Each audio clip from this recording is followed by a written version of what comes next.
So how do you change the time zone on an iPad calendar? Let's talk about it. If you're new on this channel, make sure you subscribe so you do not miss tutorials and videos like this one.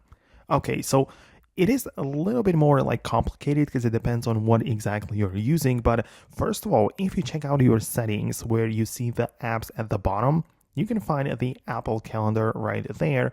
And we have one time zone setting, which is called time zone override, right? So the override feature will basically always show event dates in the selected time zone, right? So you can turn it on and choose the specific time zone in here. So you have the ability to just look it up, like change it to a different city, and all of those, all of those events and everything will be in that time zone. Because if you have that feature turned off, it will use the default time zone or the one used for the iPad generally, right? So, this is already pretty good because you can just change it up like this, right? So I guess it would work out. However, when you're using the Apple Calendar, you can see in here inside of the settings still that we can add a different calendar accounts, and you might add, for example, Google Calendar account.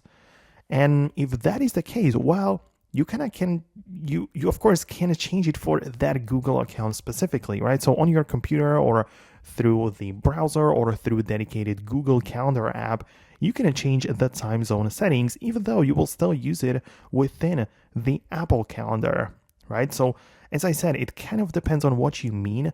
So depends on which account you have. But if you have the Apple one, you'll need to just set it up inside of the settings as I've shown you. So let me know in the comments below if you managed to make it work. I really hope that you could pull it off on your device. Thanks a lot for watching. Most definitely subscribe, and I'll see you later in the next tutorials and videos like this one.